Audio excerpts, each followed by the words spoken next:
नमस्कार प्यारे दोस्तों, आज अपन शुरुआत करने वाले हैं एक नए अध्याय की, जो है सरल रेखा में गति यानी motion in a straight line. इस चैप्टर में सबसे पहले अपन शुरुआत कर रहे हैं शुद्ध गतिकी से यानी काइनेमेटिक्स से। शुद्ध गतिकी क्या होता है? देखिए कि गति के कारकों को उपयोग में नहीं लेते हुए वस्तु की गति का अध्ययन शुद्ध गतिकी कहलाता है। सिंपल शब्दों में आपसे कहूँ तो मैं कह सकता हूँ कि गति के कारणों को बिना जाने वस्तु की गति का अध्ययन करना शुद्ध गतिकी कहलाता है। अपन यहाँ पे ये नहीं देखेंगे कि कोई वस्तु 10 मीटर पर सेकंड से चल रही है तो किस कारणों से चल रही है, या अपन कह सकते हैं किसी वस्तु का वेग घट रहा है या बढ़ रहा है या फिर नियत है, उसके पीछे कारक कौन से हैं, इनके बारे में अपन यहाँ पे अध्ययन नहीं करेंगे। जैसा बोल दे कि कण प्रारंभ में विरामावस्था से चलता है तो अपन मान लेंगे कि भाई प्रारंभ में विरामावस्था में, या कह दे कि कोई कण नियत वेग 10 मीटर पर सेकंड से गति कर रहा है तो उसको भी अपन मान लेंगे। तो ये बात आपको समझ में आ गई होगी कि शुद्ध गतिकी क्या होती है। चलिए आगे देखते हैं निर्देश तंत्र यानी फ्रेम ऑफ रेफरेंस, या फिर कह सकते हैं रेफरेंस फ्रेम। निर्देश तंत्र क्या होगा?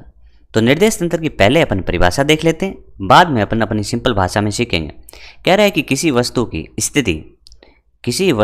स्थिति एक निश्चित बिंदु या एक प्रेक्षक के सापेक्ष परिभाषित करने के लिए निर्देश तंत्र काम में लिया जाता है। मैं आपसे एक सिंपल सा क्वेश्चन पूछूं कि इस बिंदु की दूरी कितनी है, तो आप कहोगे कहाँ से? तो ये जो कहाँ है वही आपका निर्देश तंत्र है, यानी आप इसकी दूरी नाप तो रहे हैं बट वो कहाँ से नाप रहे हैं, वो जो जगह है वो जगह ही आपका निर्देश तंत्र होगा। या फिर कह सकते हैं कि आपसे पूछे कि वो वस्तु बताइए गतिशील है या नहीं है, और आप उसका अध्ययन कर रहे हैं, आप उसके बारे में बता रहे हैं, तो आप कौन हुए? प्रेक्षक। तो आप कौन हुए? निर्देश तंत्र। बात समझ में आ गई होगी।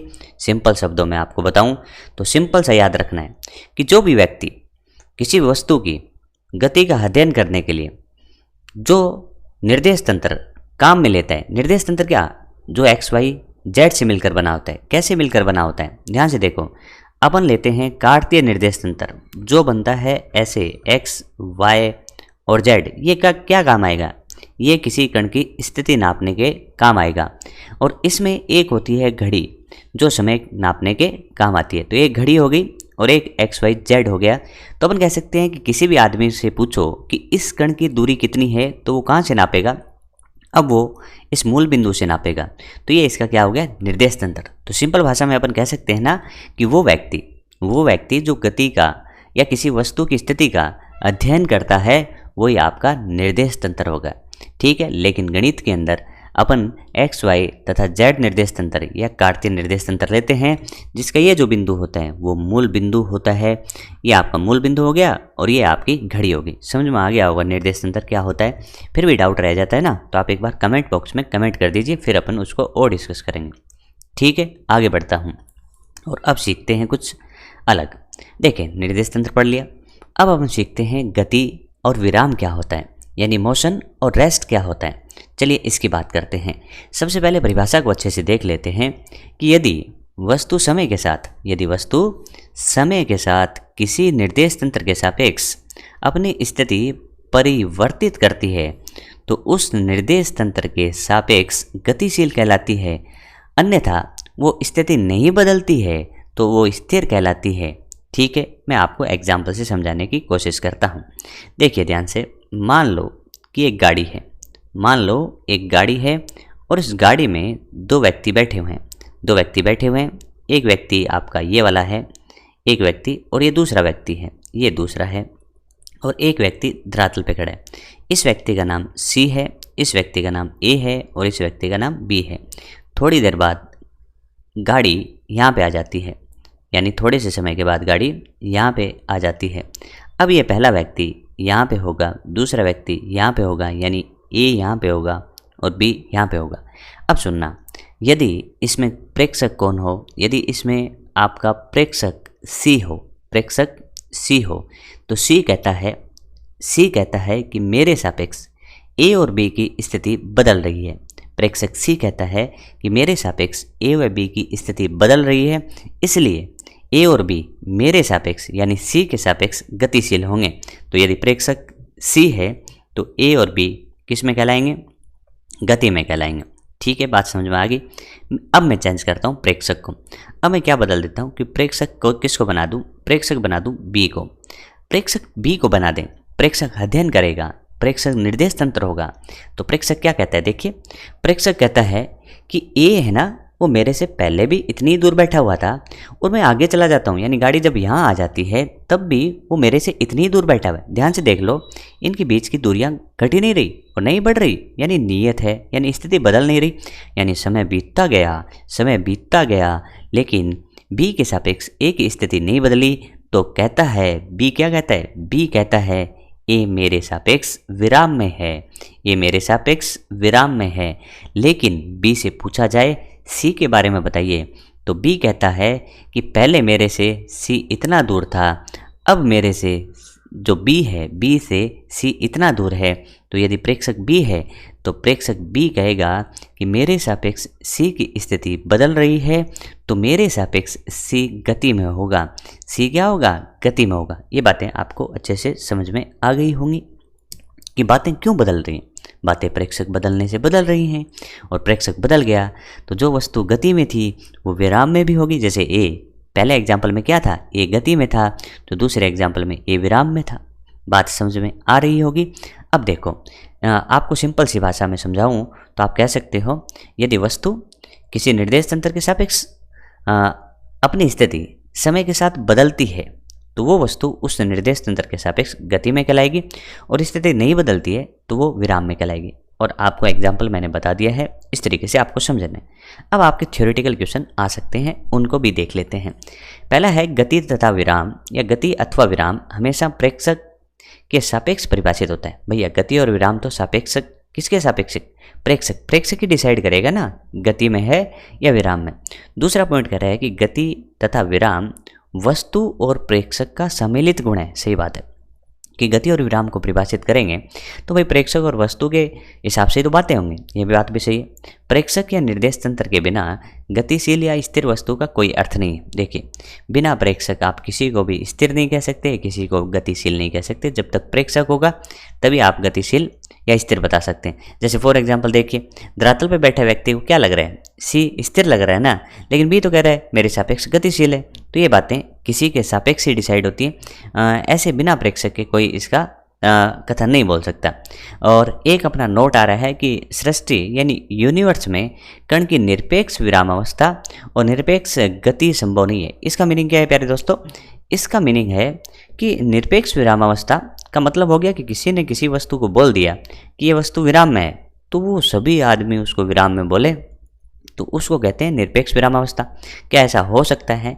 मैं कह सकता हूँ कि एक व्यक्ति एक वस्तु को विरामावस्था में कहता है तो दूसरा व्यक्ति उसको गति अवस्था में भी कह सकता है, क्योंकि वो उसके सापेक्ष स्थिति बदल रही होगी। जैसे आपने एग्जाम्पल देखा, यदि प्रेक्षक C है तो A गति में है और प्रेक्षक B है तो A विराम में, तो बातें चेंज हो रही है। इसी तरीके से अपन कह सकते हैं अपन पृथ्वी पे और अपन अपने साथ कोई भी खड़े हुए पास आदमी को अपन स्थिर बता सकते हैं, लेकिन अपने को चांद से देख रहा हो कोई आदमी तो वो तो अपने दोनों को ही गतिशील बता सकता है। तो इस तरीके से कह सकते हैं कि सृष्टि में कण की निरपेक्ष विरामावस्था मतलब किसी ने बोल दिया कि विरामावस्था है तो विरामावस्था ही होगा इस कण के लिए, ऐसा स्टेटमेंट नहीं बोल सकते। तो निरपेक्ष विरामावस्था और निरपेक्ष गति संभव नहीं है, सापेक्ष विरामावस्था और सापेक्ष गति संभव है। यहाँ से क्वेश्चन थ्योरेटिकल बन सकता है। बातें समझ में आई? आगे बढ़ूँ? चलिए आगे बढ़ते हैं और अब देखते हैं बिंदु वस्तु। भाई बिंदु वस्तु क्या होती है? तो अपन कह सकते हैं बिंदु वस्तु की परिभाषा देखें तो क्या बिंदु की जैसी वस्तु होती है वो बिंदु वस्तु होती है? ये अपनी गलत अवधारणा है। अपन कहेंगे यदि वस्तु का आकार वस्तु के द्वारा तय की गई दूरी की तुलना में नगण्य हो तो उसे कण या बिंदु वस्तु कह सकते हैं। क्या बोला कि जो वस्तु का आकार है ना भाई साहब, वो उसके द्वारा तय की गई दूरी की तुलना में नगण्य है तो वो वस्तु आपकी बिंदु वस्तु होगी। मैं बात करूं कि कोई भी रेलगाड़ी है, यदि रेलगाड़ी एक स्टेशन से चल के दूसरे स्टेशन पे चल जाती है और उनके बीच की दूरी 10 किलोमीटर या फिर 100 किलोमीटर है तो अपन कह सकते हैं 100 किलोमीटर की तुलना में उस ट्रेन की लंबाई भी नगण्य है तो आप उस ट्रेन को भी बिंदु वस्तु मान सकते हैं। ये बात आपको समझ में आई क्या? इसी तरीके से मान लो कोई भी वस्तु और है, जैसे बस है, बस एक जगह से दूसरी जगह गई लेकिन 100 किलोमीटर गई, तो आप कह सकते हैं एक बस है उसको बिंदु वस्तु माना जा सकता है। तो सिंपल सी बात है कि जो वस्तु का आकार है वो उसके द्वारा तय की गई दूरी की तुलना में नगण्य है तो उसको अपन बिंदु वस्तु बोल सकते हैं। क्वेश्चन इसका कैसे आएगा? तो एक एनसीईआरटी का क्वेश्चन है, उसको अपन अच्छे से देख लेते हैं। क्वेश्चन कह रहा है कि नीचे दी गई गति के कौन से उदाहरणों में वस्तु को लगभग बिंदु वस्तु माना जा सकता है। आपको बताना है कि 4 में से किस किस को बिंदु वस्तु मान सकते हैं। पहला एग्जाम्पल आपका कह रहा है दोस्तों, 2 स्टेशनों के बीच बिना झटके के चल रही कोई रेलगाड़ी। ध्यान से पढ़िए, 2 स्टेशन है उनके बीच बिना किसी झटके के, तो इसका मतलब है कि जो गाड़ी है ना वो कुछ देर तक इसमें बिना झटके का मतलब होता है कि उसका जो वेग है वो नियत हो चुका है। तो अपन कह सकते हैं कि वेग नियत होगा तो वो स्टेशन ज़्यादा पास तो नहीं होंगे, तो उन स्टेशन के बीच की दूरी अपन कहते देते हैं कि 20 किलोमीटर है। तो जो रेलगाड़ी है उसको लगभग अपन बिंदु वस्तु मान सकते हैं। तो पहले एग्जाम्पल को अपन बिंदु वस्तु मान सकते हैं। दूसरा कह रहा है किसी वृत्तीय पथ पर साइकिल चला रहे किसी व्यक्ति के ऊपर बैठा कोई बंदर। मान लीजिए अपन क्रिकेट के ग्राउंड की बात करें या फिर कोई भी एक बड़ा सा ग्राउंड हो और उसके चारों तरफ एक वर्ताकार पथ हो और उस पर कोई व्यक्ति साइकिल चला रहा है, तो अपन कह सकते हैं कि व्यक्ति उस परिधि पे साइकिल को चला रहा है और उस परिधि का मान उस साइकिल या उसके ऊपर जो बैठा बंदर है उसकी तुलना में काफ़ी ज़्यादा है, तो उस बंदर का आकार उस वर्ताकार पथ की तुलना में नगण्य माना जा सकता है। तो ये भी आपका एक बिंदु वस्तु हो सकता है। बात करें 3 नंबर एग्जाम्पल की कि ज़मीन से टकराकर तेज़ी से मुड़ने वाली क्रिकेट की कोई फिरकती गेंद। थोड़ा ध्यान से देखिए, यदि इसमें ये लाइन लिखी होती किसी बॉल को फेंक दिया है, तब आप कह सकते हैं किसी बॉल को फेंका आपने और दूर की तरफ चली गई, मान लो 500 मीटर चली गई, तो आप कह सकते हैं इस दौरान उस बॉल को आप बिंदु वस्तु मान सकते हैं, उस बॉल को बिंदु वस्तु मान सकते हैं। लेकिन यहाँ पे बातें थोड़ी चेंज हो रही हैं।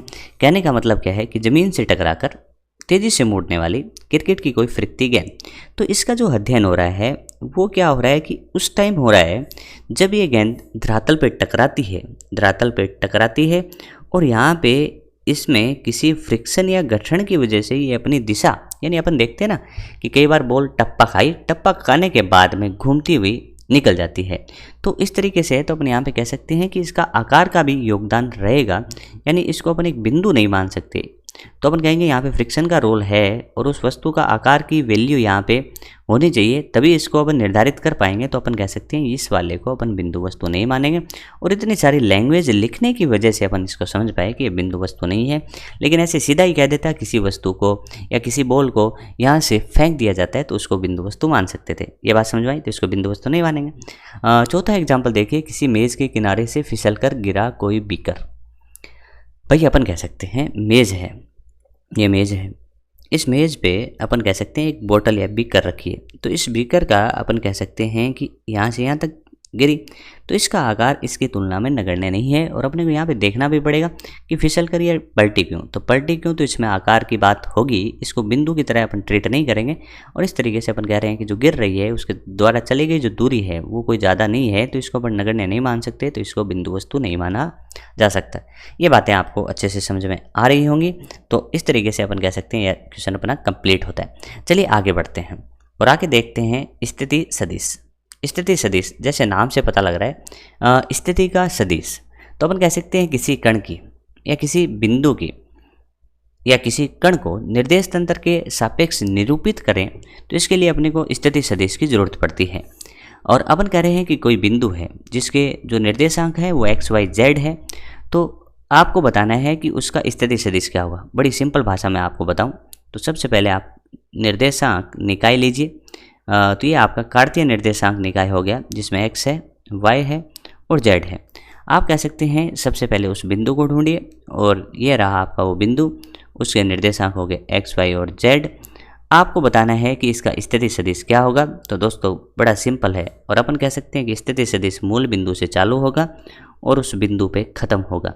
मूल बिंदु से चालू होगा और उस बिंदु पे ख़त्म होगा, तो आपका ये बन गया आपका स्थिति सदिश। और स्थिति सदिश को R वेक्टर से दर्शाते हैं और ये किसके सापेक्ष परिभाषित होगा, मूल बिंदु के सापेक्ष। उसको लिखने का तरीका क्या होगा, तो आर वेक्टर बराबर x माइनस जीरो आई कैप, तो इसको x आई कैप, y माइनस जीरो जे कैप तो y जे कैप, और z माइनस जीरो के कैप तो z के कैप। तो अपन कह सकते हैं भाई, सिंपल सी भाषा में बात समझाऊं तो आप कह सकते हो, जैसे एग्जाम्पल, किसी का निर्देशांक है 1, 2, 4, तो आप बताइए इसका स्थिति सदिश क्या होगा। तो सिंपल भाषा में कह सकते हैं 1 गुणा आई कैप, आई कैप हो गया, वो आपका 2 जे कैप हो गया, और ये आपका 4 के कैप हो गया। तो सिंपल सी भाषा में ये आपका स्थिति सदिश होगा। ज़्यादा इसमें बकवास करेंगे नहीं, अपन कहेंगे सीधी सी बात, कोई भी बिंदु दिया हो उसको आई कैप जे कैप में लिखना ही स्थिति सदिश होता है। समझ में आ गया होगा। तो ये सबसे पहले अपने सीखा स्थिति सदिश। अब आगे देखते हैं और आगे बढ़ते हैं विस्थापन सदिश। देखिए, स्थिति सदिश मूल बिंदु के सापेक्ष परिभाषित होता है, लेकिन अपन बात करें विस्थापन सदिश की, तो विस्थापन सदिश क्या होता है, कण की प्रारंभिक स्थिति से अंतिम स्थिति तक आरेखित सदिश।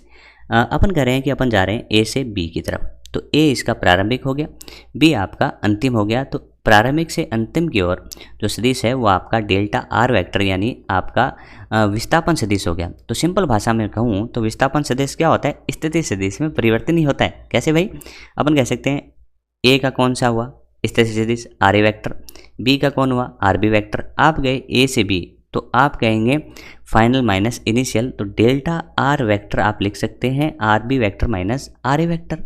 तो डेल्टा आर की जो दिशा है वो ए से बी की ओर है, लेकिन मान निकालेंगे। जैसे फॉर एग्जांपल आपको कह दे भाई कि ये वाला ऐसे कोई विस्थापन सदिश है जिसका पहला पी है, ये क्यू है, तो आप सिंपल भाषा में कह सकते हैं आर वेक्टर होगा, और यहाँ पे कह सकते हैं R Q minus R P, पहले ये बाद में ये। तो ये सिंपल वैसे ही कैसे क्वेश्चन आएगा या क्वेश्चन कैसे आएंगे, तो इसमें दो आपको बिंदु दे देंगे, इसको मैं आगे करवा देता हूँ। ठीक है, विस्थापन सदिश समझ में आया ना। ज़्यादा इसमें अपन देखो, ज़्यादा इसमें बेसिक में नहीं घुस रहे, अपन को क्वेश्चन करेंगे तो बड़ी आसानी से आपको समझ में आएगा, ये गारंटी है। चलो आगे बढ़ो। तो अब देखते हैं अपन दूरी। देखिए, विस्थापन सदिश देखा, और यदि मैं विस्थापन के परिमाण की बात करूं सिंपल सी भाषा में, तो इसका भी अपन पॉइंट भूल गए कि विस्थापन होता क्या है, प्रारंभिक तथा अंतिम स्थिति के मध्य की न्यूनतम संभव दूरी ही आपका विस्थापन होता है। अपन कह सकते हैं कि कोई भी बिंदु है, जैसे ये बिंदु है और ये बिंदु है, और इसका जो रास्ता है वो रास्ता ऐसे है, लेकिन विस्थापन बनाना हो तो आप कह सकते हैं न्यूनतम संभव दूरी, तो आप कह सकते हैं ये वाली आपकी जो सीधी दूरी होगी या न्यूनतम संभव दूरी होगी वही आपका विस्थापन सदिश कहलाएगा। ठीक है, अब आते हैं दूरी पर। दूरी क्या होता है भाई, अपन कह सकते हैं गति के दौरान कण के द्वारा तय किए गए वास्तविक पथ की लंबाई दूरी कहलाती है। बोला समझाओ। तो मान लेते हैं कि एक कण यहाँ से चला ऐसे, एक कण यहाँ से चला ऐसे, और कितना चला, बोला 10 मीटर। कितना चला, 10 मीटर। उसके बाद ये कण इधर चला, बोला कितना चला, बोला 20 मीटर। कितना चला, 20 मीटर। फिर ये कण चला गया कहाँ पे, तो अपन कह सकते हैं ये कण वापस यहाँ पे आ गया, तो वापस कितना चला, 10 मीटर। तो अपन कह सकते हैं ऐसे चला। तो आपसे पूछा जाए दूरी क्या होगी, तो दूरी बड़ी सिंपल सी बात है, जिस रास्ते पे वो चले उस रास्ते की लंबाई नाप लाओ और आपकी दूरी हो जाएगी। तो 10 चला पहले, फिर 20 चला, फिर आपका 10 चला, तो टोटल कितना चला, तो टोटल चला 40 मीटर। तो इस केस में दूरी कितनी होगी, 40 मीटर। तो दूरी तो क्या होता है, वास्तविक पथ की लंबाई दूरी कहलाती है। वास्तविक पथ की लंबाई दूरी कहलाती है, यानी आप जिस रास्ते पे जा रहे हो उस रास्ते की दूरी नाप लो और आपका दूरी का उत्तर आ जाएगा। चलिए अब देखते हैं दूरी और विस्थापन के बारे में कुछ महत्वपूर्ण बिंदु। दूरी तथा विस्थापन के बीच अपन तुलना करें। पहला कह रहा है कि दूरी एक अदिश राशि है, सही बात है, दूरी एक अदिश राशि है, जबकि विस्थापन एक सदिश राशि है। अपन ने देखा भी था कि विस्थापन सदिश की दिशा अपन कह सकते हैं कि यदि वो यहाँ से चालू होकर यहाँ पे खत्म हो रहा है तो ऐसे दी जाएगी। तो दूरी एक अदिश है, विस्थापन एक सदिश है, सबको समझ में आ रहा होगा। विस्थापन ऋणात्मक, शून्य और धनात्मक हो सकता है, लेकिन दूरी कभी भी ऋणात्मक नहीं हो सकती। भाई अपन कह सकते हैं कि दूरी होता क्या है, जितना रास्ता चले वो आपकी दूरी है। तो दूरी अपन कह सकते हैं ऋणात्मक नहीं हो सकती। जैसे मैंने 2 कदम रखे, 2 लिख दूंगा, यानी भाई 2 कदम रखने से आधा मीटर आ रहा है, आधा मीटर रख दूँ। फिर मैं 2 कदम और चल गया, टोटल हो गए 4, तो मैं कह सकता हूँ 1 मीटर चला गया। तो दूरी कभी नेगेटिव नहीं होती, दूरी हमेशा धनात्मक होती है। लेकिन विस्थापन जो है वो ऋणात्मक हो सकता है। बोला कैसे हो सकता है, तो सिंपल बात है, आप मूल बिंदु से क्या चले गए, पॉजिटिव एक्स में न जाके नेगेटिव एक्स में चले गए, तो आपका विस्थापन माइनस का 2 मीटर लिख दिया जाएगा। बोला शून्य कब होगा, अरे भाई शून्य तो तब होगा जब आप जहाँ से चले और वहीं पे वापस ऐसे लौट के आ जाते हो, तो आप कह सकते हो आपका विस्थापन क्या हो गया, 0, क्योंकि इधर जाओगे +4, तो इधर जाओगे -4, टोटल कितना हुआ 0। तो आप जिस बिंदु से चलते हो वापस उसी बिंदु पे लौट आओ तो विस्थापन शून्य हो सकता है। बोला विस्थापन धनात्मक कब होगा? भैया आप मूल बिंदु से धनात्मक दिशा में चले जाओ तो आपका इस बार विस्थापन हो गया प्लस के 5 मीटर। तो इस तरीके से अपन कह सकते हैं विस्थापन धनात्मक ऋणात्मक शून्य हो सकता है, लेकिन दूरी कभी ऋणात्मक नहीं होती। तीसरा पॉइंट देख रहे हैं कि दूरी कभी भी समय के साथ घटती नहीं है। ये बात सही है क्या? सोचो कि दूरी समय के साथ कभी घटती नहीं है। कभी नहीं घटती क्या? कभी नहीं घटती। दूरी अपन कह सकते हैं नियत रह सकती है।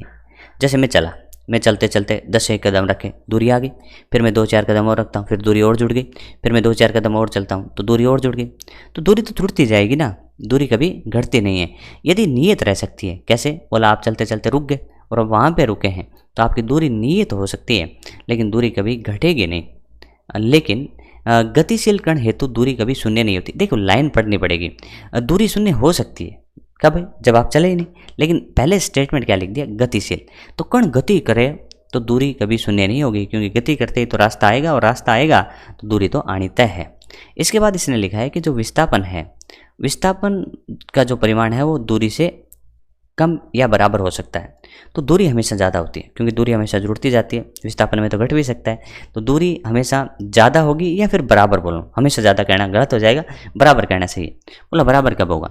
जब कोई भी कण, ये पॉइंट देखना ध्यान से, बराबर वाला, कि अपने को ये पॉइंट बताना है कि जो दूरी है वो विस्थापन के, दूरी जो है वो विस्थापन के परिमाण के बराबर कब है। तो मैं कहूँगा कोई कण सरल रेखा में, कोई कण सरल रेखा में बिना मुड़े, कोई कण सरल रेखा में बिना मुड़े चले, कोई कण सरल रेखा में बिना मुड़े चले, तो सीधा सीधा चलता जा रहा है, मुड़ता नहीं है, तो उस केस में आप कह सकते हैं दूरी और विस्थापन बराबर होगा। कोई कण सरल रेखा में बिना दिशा को परिवर्तित किए हुए या बिना मुड़े हुए गति कर रहा है, तो उस केस में दूरी और विस्थापन बराबर होंगे। एक केस तो ये हो गया। एक केस ये भी हो सकता है कि जब कण चले ही नहीं, तो उस केस में दूरी 0 है तो विस्थापन भी 0 है।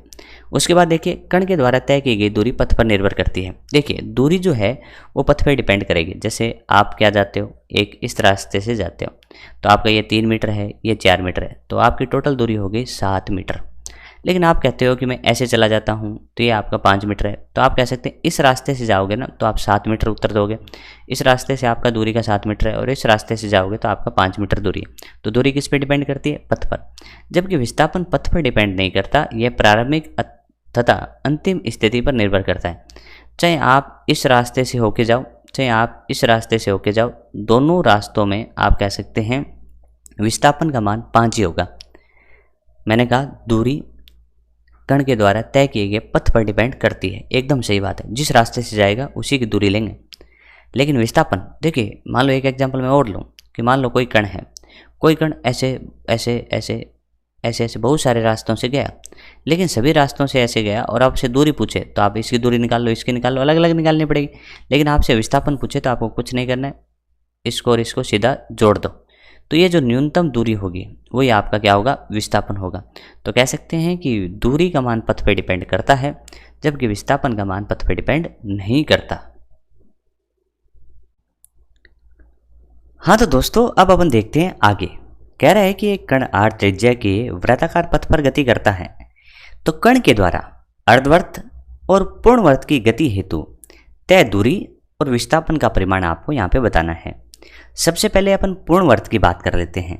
पूर्णवर्त आपको पता होगा कि जहाँ से चले, जैसे फॉर एग्जांपल अपन कह सकते हैं कि ये प्रारंभिक बिंदु है, फिर ऐसे गया और फिर ऐसे चलता हुआ वापस यहाँ पे आ गया, यानी यही आपका प्रारंभिक बिंदु है, यही आपका अंतिम बिंदु है। तो अपन कह सकते हैं कि प्रारंभिक और अंतिम बिंदु एक ही हो तो विस्थापन का मान तो कितना होगा? 0। तो इस केस में विस्थापन तो कितना होगा? 0। बात करते हैं दूरी, तो दूरी होता है तय किए गए पथ की लंबाई, और अपन जानते हैं कि इस केस में जो पथ की लंबाई है वो परिधि के बराबर है, और परिधि होती है 2 पाई गुणा इसकी त्रिज्या है r। तो ये समझ में आ गया। पूर्ण पथ में जहाँ से चला वहीं पहुँच गया, इस वजह से विस्थापन 0 और दूरी एक चक्कर के बराबर यानी 2 पाई r यानी 2 पाई r। समझ में आया? चलिए आगे बढ़ते हैं। इसी में एक क्वेश्चन और पूछा था जो कि 1 नंबर है, अर्धवर्त। यहाँ से चला होगा, ये इसका प्रारंभिक, और यहाँ पे पहुँच गया होगा, ये इसका अंतिम, इस रास्ते से चला होगा। अपन कह सकते हैं कि सबसे पहले दूरी, तो दूरी अपन कह सकते हैं कि जो परिधि है उसकी आधी होगी। तो परिधि होती है 2πr, तो उसकी आधी अपन कह सकते हैं बटा 2, तो ये हो गया पाई आर। समझ में आ गया, पाई आर। अब बात करते हैं विस्थापन की। तो विस्थापन अपन कह सकते हैं सीधी दूरी, या अपन कह सकते हैं प्रारंभिक तथा अंतिम बिंदु के बीच की न्यूनतम दूरी। तो ये होगी आपकी परिधि, सॉरी ये आपकी होगा विस्थापन। तो बताइए विस्थापन, तो ये आर है, तो ये भी तो आर है। तो आप कह सकते हैं कि इस केस में विस्थापन की बात करूँ, इस केस में विस्थापन की बात करूँ तो वो हो गया व्यास के बराबर यानी 2r। ये समझ में आ गई होंगी बातें। आपको इस तरीके से करना है। अब चलिए थोड़ा सा इससे बढ़िया क्वेश्चन देखते हैं और थोड़ा और अच्छा सोचते हैं। तो अपन कह सकते हैं कि अपने से क्वेश्चन तो आगे भी पूछे जा सकते हैं। बोला कैसे? देखिए, अपने से सामान्य क्वेश्चन पूछ सकते हैं। बोला कैसे? तो चलिए करते हैं। अपन कह सकते हैं कि कोई भी कण मान लो ऐसे जाके और कितना कोण बना दे, भाई थीटा भी तो हो सकता है। तो यदि कोई कण थीटा कोण तक ही चले तो इस केस में क्या होगा? तो अपन कह सकते हैं जो दूरी है, दूरी क्या होगा? दूरी अपन कह सकते हैं कि इस केस में होगा चाप की लंबाई के बराबर। और चाप क्या होता है? तो आपने पढ़ा था त्रिकोणमिति में, थीटा बराबर में L बटा आर। L बटा आर, आर क्या होगा? त्रिज्या। तो चाप की लंबाई क्या होगी? थीटा गुणा आर। थीटा क्या होगा? थीटा होगा कोण, किसमें? रेडियन में। आपने अभी ध्यान दिया होगा जैसे पूर्णवर्त के केस में उत्तर आया था 2π × r, अर्धवर्त के केस में उत्तर आया था पाई गुणा आर। आपको पता है कि पूर्णवर्त के दौरान घुमा गया कोण 2π यानी 360 होता है, इसलिए उसका उत्तर था 2πr। और आधे वर्त के दौरान घुमा गया कोण 180 यानी पाई गुणा आर। तो यहाँ से भी ये आ सकते थे, लेकिन वो क्वेश्चन आसान थे तो अपन उसको वैसे भी कर सकते हैं। लेकिन इसमें जो विस्थापन का है वो थोड़ा सा अच्छा क्वेश्चन बन जाता है। तो विस्थापन का कैसे होगा? देखिए, विस्थापन का अपन कह सकते हैं कि विस्थापन क्या होता है? स्थिति में परिवर्तन आपका विस्थापन होगा। तो आप कह सकते हैं देखो ये वाला आपका आर वेक्टर है, ये वाला आपका आर वेक्टर है, ये वाला भी आपका आर वेक्टर है। तो आप कह सकते हैं कि इनका परिमाण तो बराबर है, दिशा बदल गई और आपसे पूछे कि स्थिति में परिवर्तन ही आपका विस्थापन होता है, तो आप कह सकते हैं कि यहाँ से यहाँ गए तो परिवर्तन कितना हुआ? तो अपन कह सकते हैं a का होल स्क्वायर प्लस b का होल स्क्वायर, और यहाँ पे कह सकते हैं अंतर है। तो अंतर के केस में आपको पता होगा सदिश अंतर का फॉर्मूला होता है a square plus B square minus 2ab cos थीटा। तो आप कह सकते हैं a square plus B square minus 2ab, तो उसकी जगह r स्क्वायर और फिर यह होगा cos थीटा। ये आपने सॉल्व करना सीख लिया था कहाँ पे? बेसिक मैथमेटिक्स में। तो अपन कह सकते हैं विस्थापन का मान यहाँ से जब इसको सॉल्व करोगे तो आएगा 2r sin थीटा बटा 2। ये चीज़ें अपन सदिश में भी अच्छे से देखी थी, ये चीज़ें याद रखिए भाई। कैसे याद रखेंगे? देखिए, यदि सदिश योग करना हो तो आप कहते थे 2a cos थीटा बटा 2। कब लगेगा? जब दोनों का परिमाण बराबर हो। लेकिन जब सदिश अंतर करना हो, परिमाण जब बराबर हो, तो उसका उत्तर आता है 2a sin थीटा बटा 2। तो मैं कह सकता हूँ कि इस केस में विस्थापन का मान आएगा 2r sin थीटा बटा 2। बोला इसको हमको तो चेक कर के बताओ, फिर मानेंगे हम। तो देखो पहला क्वेश्चन क्या था? पूरे वर्त में कितना होता है? 360। 360 बटा 2 रख दो यहाँ पे, 180 sin 180 0 होता है ना, तो विस्थापन 0 हो गया। दूसरा केस याद है? अर्धवर्त, तो 180 बटा 2 sin 90, तो उत्तर आया था 2r। एक क्वेश्चन इन दोनों फॉर्मूलों की सहायता से और कर लेते हैं। कौन सा? बोला एक कण कहाँ से कहाँ गया? यहाँ से यहाँ तक, यानी कितना कोण घूमा? 90 डिग्री। तो 1/4 अपन कह सकते हैं चाप को घेरा। तो इसके कई सारे तरीके आप सीधा भी कर सकते हैं कि 2πr का 1/4, तो वो तो हो जाएगा आपका दूरी। या फिर आप कह सकते हैं दूरी सीधा ही लिख सकते हैं। दूरी कैसे? थीटा गुणा आर। तो थीटा गुणा आर में थीटा कितना चला? 90 डिग्री, तो पाई बटा 2 गुणा आर। विस्थापन आप कई सारे 2 तरीके से कर सकते हैं।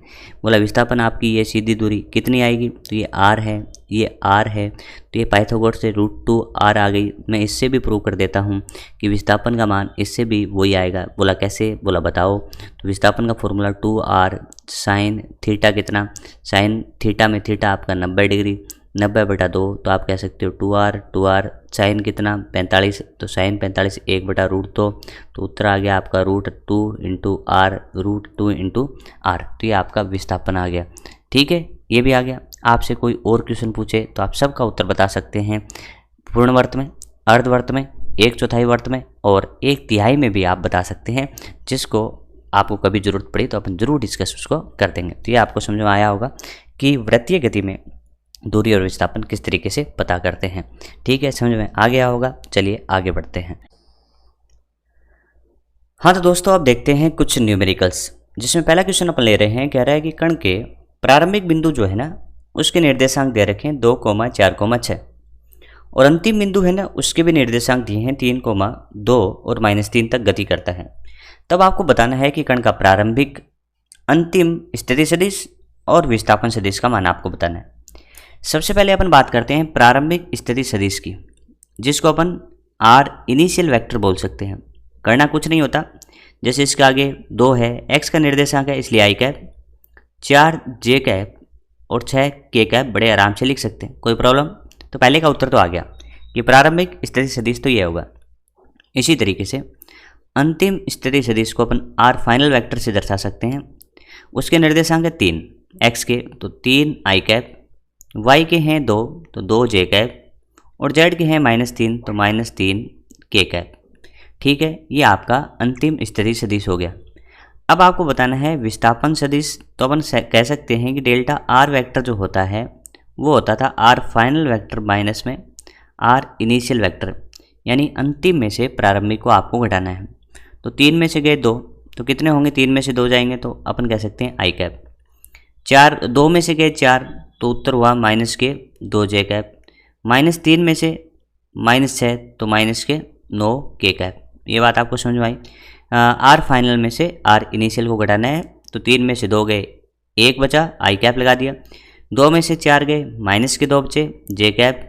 -3 में से 6 गए तो -9 के कैप। यदि विस्थापन का परिमाण चाहिए तो अपन लिख सकते हैं कि परिमाण इस तरीके से होगा, डेल्टा आर वेक्टर का परिमाण। तो अपन कह सकते हैं कि आई कैप के गुणांक का होल स्क्वायर तो 1 का होल स्क्वायर, इसी तरीके से जे कैप के गुणांक का होल स्क्वायर तो -2 का होल स्क्वायर, और इसी तरीके से अपन कह सकते हैं के कैप के गुणांक का होल स्क्वायर तो -9 का होल स्क्वायर। इसको सॉल्व कर देते हैं तो 1 का होल स्क्वायर 1 ही हो जाएगा, इसका होल स्क्वायर 4 हो जाएगा और इसका होल स्क्वायर कितना हो जाएगा 81। तो अपन कह सकते हैं कि 81 और 5 कितने हो जाएंगे √86, और अपन कह सकते हैं डेटा किस में है मीटर में, तो आंसर आ जाएगा मीटर में। ये बात समझ में आई। तो काफ़ी आसान क्वेश्चन अपन कह सकते हैं, चीज़ें समझ में आई। ठीक है, आगे वाला क्वेश्चन और देखते हैं।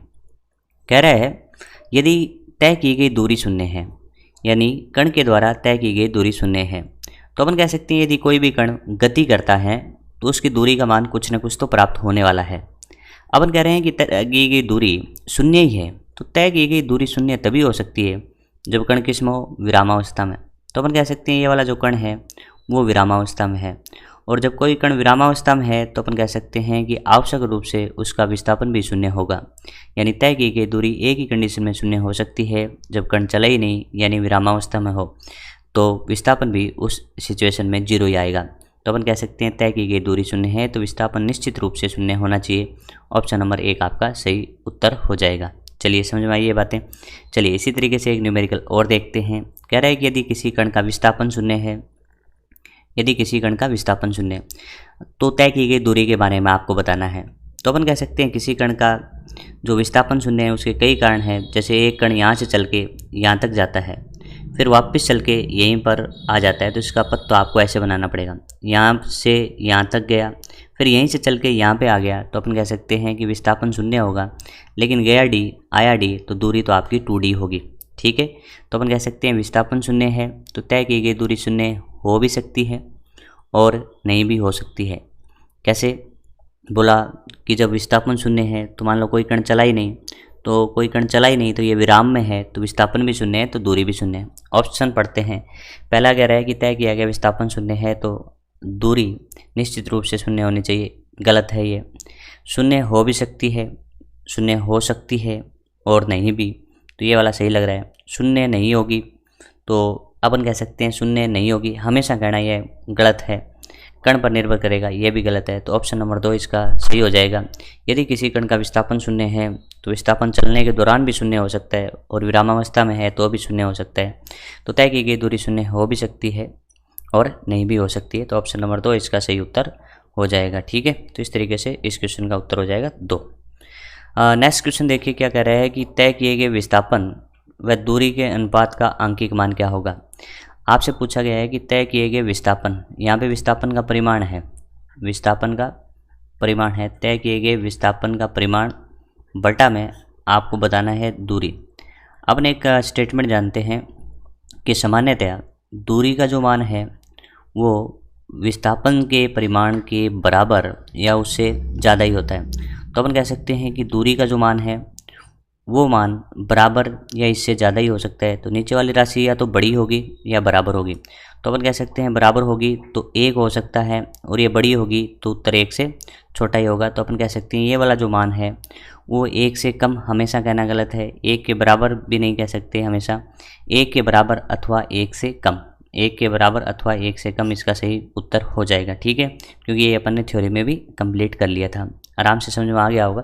फिर भी कोई डाउट होता है तो आप इस पर कमेंट सेक्शन में बता सकते हैं कि क्या इसमें डाउट है, फिर अपन इसको डिस्कस कर लेंगे। ठीक है, आगे देखें। आगे क्वेश्चन ऐसा सही एक और है, कह रहा है कि कण मूल बिंदु से प्रारंभ होकर एक्स एक्स के अनुदिश 20 मीटर और कोमा 0, ये निर्देशांक दिए हैं कि कोई भी कण है, जैसे अपन यहाँ पे मान लेते हैं कि ये वाली लाइन है वो, ठीक है, और अपन कह सकते हैं यहाँ पे थोड़ा सा इसको सही बनाते हैं और कह सकते हैं कि जो ये वाला है ये आपका मूल बिंदु है, ये आपका 0,0 है। पहले आप कहाँ गए 20,0, तो यहाँ से चल के आप पहुँच गए 20,0 पे। ठीक है, तो यहाँ पे गए, फिर उसी रेखा पर स्थित बिंदु -20,0 पर लौट आते हैं। तो आप कह सकते हैं यहाँ से आप यहाँ पे लौट के आ रहे हैं, तो इसके निर्देशांक हो गए -20,0। ये निर्देशांक आपको अच्छे से समझ में आते होंगे कैसे लेते हैं। तो इस चक्कर में कण के द्वारा तय की गई दूरी और विस्थापन क्या होगा आपको बताना है। तो ध्यान से देखिए, जो रास्ता है इसका, पहले कैसे गए, यहाँ से चल के ऐसे गए, ठीक है, तो पहले यहाँ पे कितना चला 20 मीटर, फिर ये वापस आया, तो अपन कह सकते हैं वापस 20 मीटर चला है, और फिर ये इधर वापस 20 आया है, तो अपन कह सकते हैं वापस 20 मीटर चला है। बात करें दूरी की, तो दूरी क्या होती है, दूरी होती है पथ की लंबाई के बराबर। तो पथ की लंबाई बड़ी आसान है, बड़े आराम से आप नाप सकते हैं। कैसे कैसे, 0 से 20 गए तो आप 20 चले, फिर 20 से 0 आए तो 20 और चले, फिर 0 से 20 गए फिर 20 और चले, तो अपन कह सकते हैं 20 + 20 + 20, तो तय की गई कुल दूरी हो गई आपकी 60 मीटर। तो तय की गई कुल दूरी होगी 60 मीटर। लेकिन अपन बात करें विस्थापन की, विस्थापन क्या होता है देखें, विस्थापन आपका कई तरीके से लिख सकते हैं, ऐसे भी लिख सकते हैं फाइनल में से इनिशियल घटा दो, तो आप कह सकते हैं फाइनल कितना है -20 है ना, और माइनस इनिशियल कितना है 0, तो उत्तर कह सकते हैं -20 मीटर। ऐसे भी लिख सकते हैं या फिर ऐसे भी लिख सकते हैं, देखो जितना प्लस में इधर गया उतना ही माइनस में आ गया, तो ये तो 0 हो गया, फिर इधर की तरफ और गया तो -20 हो गया। आप कैसे भी लिख सकते हैं। विस्थापन केवल और केवल किस पे डिपेंड करता है, प्रारंभिक तथा अंतिम स्थिति पे डिपेंड करता है, पथ पर डिपेंड नहीं करता। तो एक स्टेटमेंट अपन ये भी सीख गए यहाँ से कि कण के द्वारा तय की गई दूरी पथ पर डिपेंड करती है, निर्भर करती है, लेकिन तय किया गया विस्थापन अंतिम और प्रारंभिक स्थिति के अंतर के बराबर होती है, यानी प्रारंभिक तथा अंतिम स्थिति पर निर्भर करती है, पथ पर डिपेंड नहीं करता कौन, विस्थापन। ये आपको अच्छे से समझ में आ गया हो, तो बहुत बेसिक से क्वेश्चन अपन ले रहे हैं और उससे लेवल थोड़ा थोड़ा अपना बढ़ता जाएगा। तो चलिए आगे वाला क्वेश्चन देखते हैं। अगले वाले क्वेश्चन में आपसे पूछा है, ध्यान से पढ़िए कि चित्रानुसार एक कार ओ से पहले कहाँ जाती है, ओ से डी तक जाती है, लेकिन उसका जो रास्ता है वो ओ से ए है, फिर ए से बी है, फिर बी से सी है और फिर डी है। तो इस तरीके से जा रही है ना। तो तय की गई दूरी आपको बतानी है। तो बड़ा सिंपल होता है, दूरी क्या होता है, दूरी अपन कह सकते हैं कि तय की गई पथ की लंबाई होती है। तो सबसे पहले 8 किलोमीटर चला, फिर उसके बाद में 4 किलोमीटर चला, उसके बाद में 4 किलोमीटर और चला, और उसके बाद 1 किलोमीटर चला। तो दूरी क्या होती है, पथ की लंबाई, पहले 8 फिर 4 फिर 4 और फिर 1। तो इनको जोड़ दो, 8 और 4 12, 12 और 4 16, 16 और 1 17। तो कह सकते हैं कि 17 किलोमीटर दूरी तय करी। ठीक है, अब बारी आती है किसकी, विस्थापन की।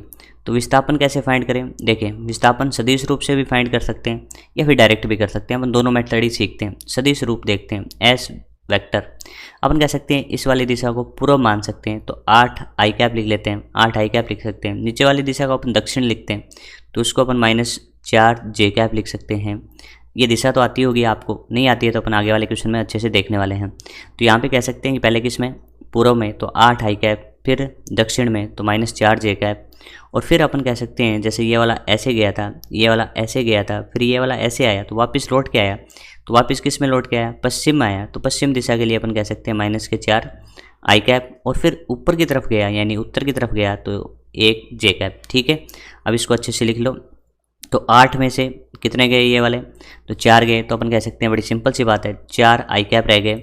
यहाँ पे कह सकते हैं देखिए 4 जे कैप में से एक जे कैप गया तो माइनस है 3 जे कैप। ठीक है, यदि आपको परिमाण चाहिए तो आप सिंपल सी भाषा में लिख सकते हैं। परिमाण क्या होता है, आई कैप के गुणांक का होल स्क्वायर प्लस में जे कैप के गुणांक का होल स्क्वायर। तो आप कह सकते हैं कि 16 हो जाएगा यहाँ पे, और ये 9 हो जाएगा, और 25 का बाहर आ जाएगा 5 मीटर। आप कह सकते हैं विस्थापन कितना आएगा, 5 मीटर। आप शॉर्टकट भी कर सकते हैं कि आप कह सकते हैं विस्थापन क्या होता है, प्रारंभिक तथा अंतिम बिंदु के बीच की सीधी दूरी। तो आप कह सकते हैं ये वाली दूरी आपको चाहिए, तो यहाँ पे एक त्रिभुज का निर्माण आप कर सकते थे। आप कह सकते हैं पूरी 8 है, पूरी 8 में से ये 4 चली गई, तो आप कह सकते हैं ये 4 है। और यहाँ पे अपन कह सकते हैं ये वाली देखिए, यहाँ पे अपन सिंपल सी भाषा में कहें ये कंप्लीट 4 है, तो 4 में से एक गए तो ये 3 है, तो ये 5 आएगा डायरेक्ट। तो ऐसे भी इसको फाइंड किया जा सकता था। ठीक है, कोई टफ क्वेश्चन नहीं है, आप कोई सा भी तरीका अपनाइए, दोनों से आपका एकदम सही उत्तर आपको मिलने वाला है। ठीक है, चलिए आगे वाला क्वेश्चन देखते हैं जो इससे थोड़ा सा ठीक है। तो देखिए क्वेश्चन में क्या लिखा है।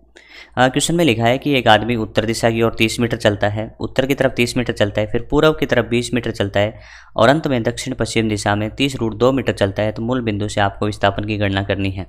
सबसे पहले आप भौतिक जो जियोग्राफिकल या जो दिशाएं होती हैं, भौगोलिक दिशाएं होती हैं, उनके बारे में थोड़ा सा जान लेंगे तो आपको थोड़ा समझ में अच्छे से आएगा। कैसे जाने, अपन कह सकते हैं देखिए ये वाली दिशा जो अपन कहते हैं वो पूर्व होता है, अपनी दाहिने हाथ की तरफ पूर्व दिशा होगी, और अपने बाएं हाथ की तरफ आपकी पश्चिम दिशा होगी। ये बात आपको अच्छे से समझ में आ रही होगी।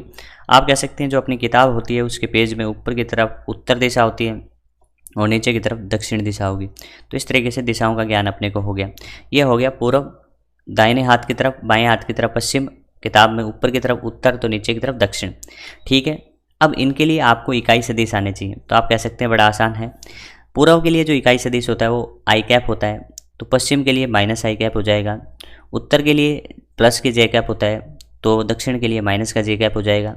ठीक है, ये आपकी दिशाएं आ गई, चारों दिशाएं। अब क्या होता है कि इनके अलावा जैसे ये वाली दिशा है इसको उत्तर पूर्व बोलते हैं। तो उत्तर पूर्व का जो इकाई सदिश होता है वो बड़ा आसान होता है। इकाई सदिश अपन कह सकते हैं कि जो भी सदिश होता है बटा उसका परिमाण होता है। तो अपन लिख सकते हैं क्या होगा, आई प्लस जे बटा √2। इसी तरीके से इसको भी लिख सकते हैं माइनस का आई प्लस का जे और बटा √2। इसी तरीके से इसको भी लिखा जा सकता है माइनस का आई माइनस का जे और बटा √2। और इसी तरीके से अपन कह सकते हैं प्लस का आई माइनस का जे और बटा √2। ये वाली दिशा भी आपको पता होनी चाहिए। ठीक है, एक दिशा अपन कह सकते हैं ऊपर की तरफ प्लस के कैप और नीचे की तरफ माइनस के कैप होगी। ऊपर की तरफ मतलब तल के लंबवत बाहर की ओर प्लस के कैप, तल के अंदर की ओर अपन कहें तो माइनस के कैप। तो ये आपकी दिशाएं होगी। 4 दिशाएं तो ये होगी, एक ऊपर वाली 5 और एक नीचे वाली 6, और इसके अलावा ये 4 और हो गई। तो टोटल दिशाएं होगी 10। इनके इकाई सदिश आप अच्छे से याद रखिए, आपका सदिश में कोई सा भी क्वेश्चन नहीं अटकेगा और बड़ा जल्दी से हो जाएगा। अब इसको करते हैं, कैसे करना है देखो। अपने को टोटल विस्थापन एस वेक्टर लिखना आना चाहिए। तो चलिए कोशिश करते हैं। सबसे पहले उत्तर दिशा की ओर 30 मीटर चलता है, तो 30 लिख लें। उत्तर दिशा के नाम का जे कैप लिख दो, लिख दिया। फिर पूर्व दिशा में, तो पूर्व के लिए अपन कहते हैं 20 मीटर चला, आई कैप। और अंत में दक्षिण पश्चिम, देखिए ये वाली दिशा जो है वो दक्षिण पश्चिम है। बोला कितना डेटा है, इसका परिमाण तो 30√2 है, और दिशा अपने को पहले से याद है माइनस आई कैप माइनस 3 जे कैप बटा √2। ठीक है, इसको थोड़ा सॉल्व करो तो यहाँ पे अपन कह सकते हैं 30 जे कैप था, 20 आई कैप था, और यहाँ पे इसको सॉल्व करेंगे √2 कैंसिल आउट हो जाएगा, तो -30 आई कैप और -30 जे कैप। ठीक है, आप कह सकते हैं कि जे में से जे गया तो ये कैंसिल आउट हो गया भैया, आपका जे कैप कैंसिल आउट हो गए। और यहाँ पे कह सकते हैं आपका बच गया माइनस के 10 आई कैप। बात करें परिमाण की, तो परिमाण तो आपका आएगा 10 मीटर। तो 10 मीटर के कितने उत्तर हैं, तो आप कह सकते हैं ये 10 मीटर है, ये 10 मीटर है। तो ये 2 ऑप्शन यहाँ पे आपके कैंसिल आउट हो गए। तो 10 मीटर है लेकिन दिशा माइनस आई कैप, तो माइनस आई कैप को आप क्या बोलेंगे, पश्चिम। तो इसकी दिशा होगी 10 मीटर पश्चिम की ओर। ये आपको समझ में आ गया होगा। एक बढ़िया क्वेश्चन है जिसके अंदर अपने को भौगोलिक दिशाएं की इकाई सदिश पता होनी चाहिए। यदि अपन ये याद कर लेते हैं तो काफ़ी सहूलियत होगी अपने को आगे क्वेश्चन करने में, और कोई प्रॉब्लम नहीं आती। इस तरीके से अपन करेंगे तो काफ़ी आसानी और जल्दी से क्वेश्चन को कंप्लीट किया जा सकता है। नीट में ये महत्वपूर्ण बात होती है कि आप क्वेश्चन को कितना जल्दी से और कितना सही से करते हैं, उसके लिए आप हमेशा प्रैक्टिस करते रहिए, देखते रहिए कि क्वेश्चन को जल्दी से और सही से कैसे किया जा सकता है। ठीक है, तो चलिए आगे बढ़ते हैं। आगे वाला क्वेश्चन आप देखिए। ये जो क्वेश्चन है वो अपने वर्ताकार पथ की तरह हो गए। तो कह रहा है कि एक खिलाड़ी है जो कैपिटल आर त्रिज्या के वर्ताकार पथ में एक पूर्ण चक्कर 40 सेकंड में लगाता है। तो अपन कह सकते हैं कि जो आर त्रिज्या का जो एक चक्कर है वो ये खिलाड़ी कितने में लगाता है, 40 सेकंड में लगाता है। तो आपको बताना है कि 2 मिनट 20 सेकंड के पश्चात इसका विस्थापन क्या होगा। 2 मिनट 20 सेकंड के बाद इसका विस्थापन आपको बताना है। तो चलिए देखते हैं कि 2 मिनट 20 सेकंड कितने होंगे। तो अपन कह सकते हैं कि 2 मिनट और इसने कहा 20 सेकंड, मैं कह सकता हूँ कि 2 मिनट कितने होंगे। तो 2 मिनट तो 2 गुणा 60 बटा 20, तो आप कह सकते हैं 120 प्लस 20 यानी 140 सेकंड हो गया।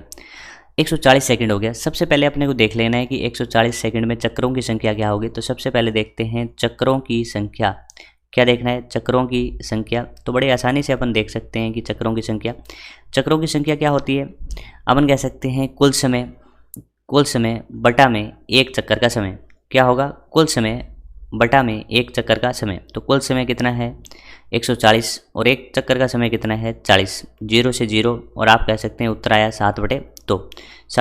7/2 का मतलब होगा 3.5। 3.5 का मतलब क्या होगा देखें, 3 पूर्ण चक्कर होंगे और आधा चक्कर और होगा। तो आप कह सकते हैं बड़ी आसानी से, कैसे बोला, आप बात करें वर्ताकार पथ की तो आप इस तरीके से बात कर सकते हैं कि कोई भी व्रत है ऐसे, और इस व्रत के अंदर आप क्या कह रहे हैं कि जो खिलाड़ी है वो कहाँ से चालू होता है। देखो पहला चक्कर ऐसे लगाया, ठीक है, पहला चक्कर इस तरीके से लगाया तो ये चक्कर यहाँ तक, तो अपन कह सकते हैं पहला चक्कर 1 हो गया। फिर इसी तरीके से दूसरा चक्कर भी हो गया, फिर इसी तरीके से तीसरा चक्कर भी हो गया, तो 3 चक्कर हो गए। तीनों चक्कर में अपन कह सकते हैं विस्थापन 0 हो गया। फिर अपन कह सकते हैं आधा चक्कर और लगाएगा, तो आधा चक्कर और लगाया तो यहाँ से इनिशियल है तो यहाँ से फाइनल है, तो अपन कह सकते हैं कि आधे चक्कर में ये यहाँ से चल के यहाँ पे आ जाएगा, तो विस्थापन तो इतना ही हुआ। तो अपन कह सकते हैं क्वेश्चन में विस्थापन पूछा है अपने से, तो विस्थापन अपन कह सकते हैं कि इसका व्यास के बराबर होगा। तो विस्थापन व्यास के बराबर होगा तो कितना होगा 2r, कितना होगा 2r। तो अपन कह सकते हैं कि ऑप्शन नंबर बी आपका सही उत्तर हो जाएगा। यदि इस क्वेश्चन में दूरी पूछनी होती है तो आप बड़े आराम से बता सकते हैं कि दूरी कितनी होगी। तो अपन कह सकते हैं 3.5 चक्कर लगाए और एक चक्कर में कितना होता है 2πr, इस तरीके से भी कह सकते हैं 3.5 चक्कर लगाए और एक चक्कर में दूरी होती है 2πr, तो उत्तर हो सकता है 7πr, ठीक है 7πr। वैसे भी कह सकते थे एक में 2πr, दूसरे में 2πr, तीसरे में 2πr, तो 6πr तो ये हो गया और एक आपका πr और हो गया, तो 7πr इसमें तय दूरी होगी और विस्थापन का मान आपका 2r होगा। ये बात आपको अच्छे से समझ में आ रही होंगी। तो काफ़ी आसान है दूरी और विस्थापन के क्वेश्चन करने का, एक बार आप बस तरीका समझ जाइए, उसके बाद इसमें कोई प्रॉब्लम नहीं आएगी। चलिए आगे बढ़ते हैं और एक क्वेश्चन अपन और देख रहे हैं। क्वेश्चन में बोला है कि प्रारंभ में पृथ्वी के संपर्क में स्थित 1 मीटर त्रिज्या वाले पहिए के किसी बिंदु का विस्थापन क्या होगा जब पहिया क्षैतिजतः आगे की ओर आधा चक्कर लगाता है। बड़ी सिंपल सी बात है, बस ये है कि इसमें क्वेश्चन को समझने में थोड़ी सी प्रॉब्लम ज़रूर आती है, तो आप समझने की कोशिश करें।